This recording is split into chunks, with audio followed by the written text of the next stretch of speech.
হয় না আমার বউ, আমি আমার বউর হাত ধরতেই পারি, এত সাহসের কি আছে? এটা তোর বউ। আর একবার কথাটা উচ্চারণ করলে জিব্বাটা টাইনা করে সিরালাম। ওই হারামির বাচ্চার অত বড় সাহস, ও তোমার শরীর স্পর্শ করছে, ওরে আমি আজকে খুন করে ফেলাম। এত বড় সাহস! আমার বাড়িতে দাঁড়ায় থেকে আপনি আমার স্বামীর এখন খুন করবেন? বেরিয়ে যান আমার বাড়ি থেকে, অক্ষণ বেরিয়ে যান।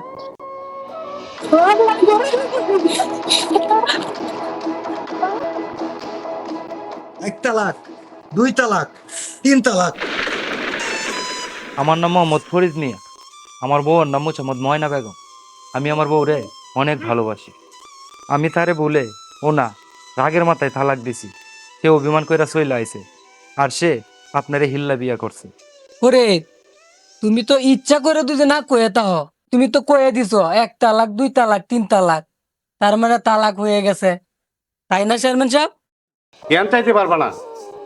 আমার এত সুন্দর পোলা অন্য জায়গায় বিয়ে করাইলে লাখ লাখ টাকা যৌতুক পাইতা।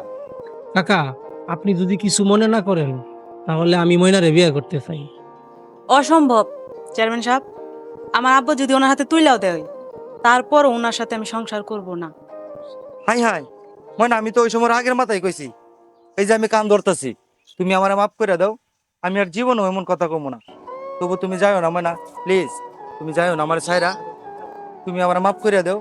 এখন আমি আর নেশা করি না, জুয়াও খেলি না, নান্দাল সদরে একটা চাকরি নীতি। শুনেন, কোনো লাভ হইব না। আপনি আমার নিজের মুখে তালাক দিছেন, আমাকে তালাক হয়ে গেছে। আমি এই তালাক মানি না। তখন আমার মাথা ঠিক ছিল না, আমি রাগের মাথায় এসব বলছি। কথা কিন্তু লম্বা লম্বা কইতাছস ফরিদ, মাইটা কিন্তু লম্বা লম্বাই হইব। চুপ, একদম চুপ। জয় কেলে নিশা করে আবার মাইয়ের উপরে হাত তুলে, আর যদি এমন শুনি তো পায়ের জুতা দেখছস, জুতাটা বাড়িয়ে গাল পাঠাইয়া দিম।